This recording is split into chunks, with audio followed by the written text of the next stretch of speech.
Only favourite channel में आपका स्वागत है। दोस्तों, आपने तो थंबनेल में देखा ही होगा कि आज का हमारा टॉपिक किस विषय पर है। तो फिर चलिए देर न करते हुए वीडियो को शुरू करते हैं।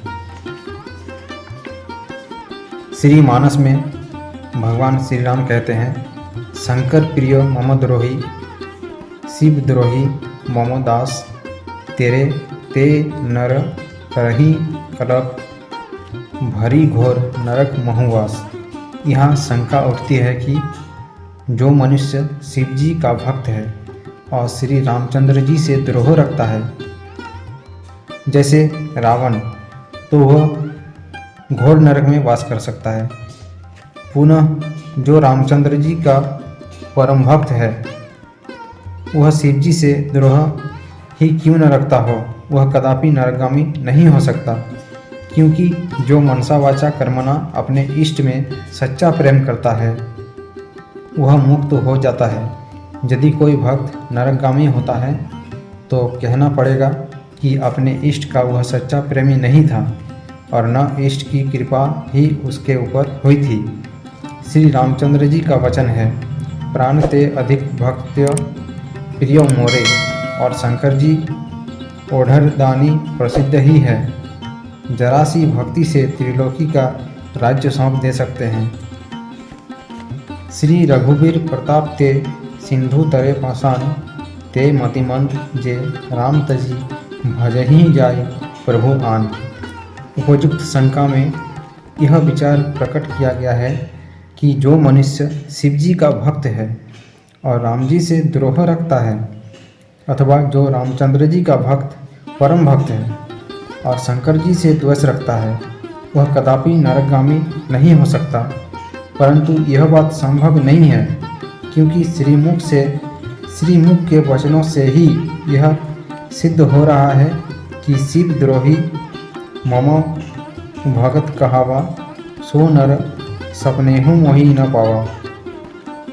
यहाँ कहावा शब्द द्वारा यह अभिप्राय बोध हो रहा है कि शिव जी से द्रोह करने वाला मेरा कहने मात्र का भक्त है, वह मेरा यथार्थ दास नहीं है।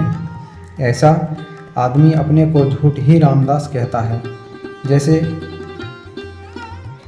वचंक भगत कहाई राम के, किंकर कंचन कोह काम के, अतएव सो नर सपनेहु मोहि न पावा। सारांश यह है कि शिव जी से द्रोह करने वाला आदमी स्वप्न में भी मुझे प्राप्त नहीं होगा, क्योंकि मेरी प्राप्ति मेरे भक्तों को ही होती है।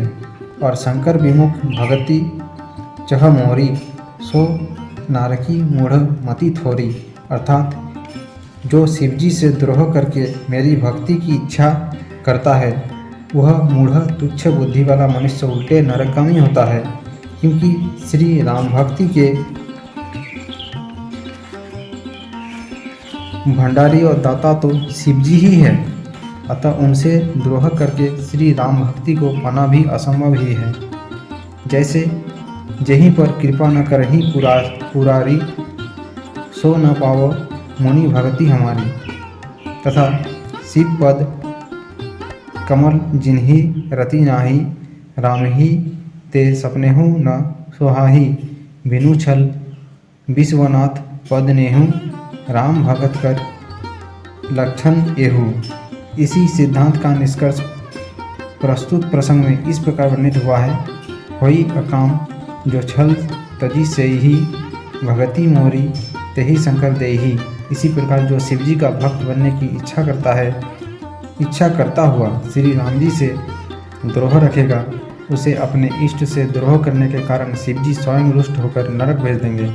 इसके प्रमाण में उत्तरकांड में भूषुंडी जी का चरित्र देखना चाहिए। उन्हें श्री गुरुदेव द्वारा शिक्षा मिलती है, शिव सेवा कर फल सुत सोई, अविरल भगति राम पद होई। राम ही भजती तात शिव धाता, नर पावर कर केतिक वाता। जासु चरण अज शिव अनुरागी, तासु द्रोह सुख चहसी अभागी। और इस शिक्षा के न मानने से अवज्ञा के फलस्वरूप स्वयं शिव जी उन्हें अधोगति का दंड देते हैं। भूषुंडी जी से बढ़कर शिव जी का अनन्य भक्त दूसरा कौन होगा, परंतु अपने इष्ट का अनादर कोई सच्चा सेवक नहीं कर सकता, नहीं सह सकता।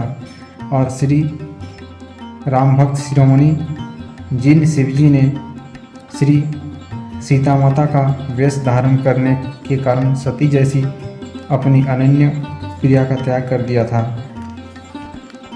14 भुवन एक पति होई, भूत द्रोह तिष्ठई नहीं सोई।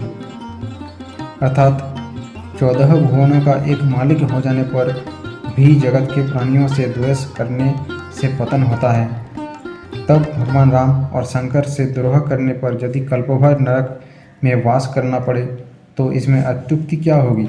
नरक से बचने का उपाय तो श्री रघुनाथ जी तथा शिव जी की भक्ति ही है। अतः जो मनुष्य भगवत और भागवत दोनों की भक्ति से विमुख है अथवा इनसे द्रोह करता है उसे महानरक मिले, इसमें कोई आश्चर्य नहीं है। शंकर प्रिय मम द्रोही शिव द्रोही मम दास, ते नरक कर ही कलप भरी घोर नरक मोहवास। अर्थात जो अपने को शिव का प्रिय दास मानकर मुझसे द्रोह मानता है अथवा मेरा दास बनकर शिव जी से द्रोह मानता है, वो वस्तु तो न मेरा ही भक्त है और न शिव जी का ही भक्त है, बल्कि वह हम दोनों का ही द्रोही है। अतः इस द्रोह के प्रायश्चित स्वरूप उसे कल्प भर घोर नरक में वास करना ही पड़ेगा।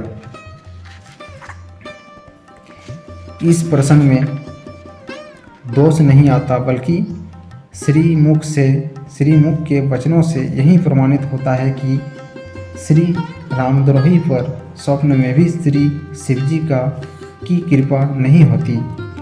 जो मनसा वाचा कर्मणा अपने इष्ट में सच्चा प्रेम रखता है वह अवश्य ही मोक्ष को प्राप्त होगा, नरक को नहीं। और यदि वह नरकगामी हुआ तो कहना होगा कि वह अपने इष्ट का सच्चा भक्त नहीं था और न उसके ऊपर उसके इष्ट की उस पर कृपा ही थी।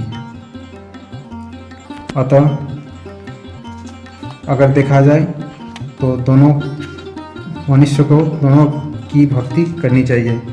आज के लिए बस इतना ही दोस्तों। अगर वीडियो अच्छा लगे तो लाइक शेयर और सब्सक्राइब कर देना। धन्यवाद।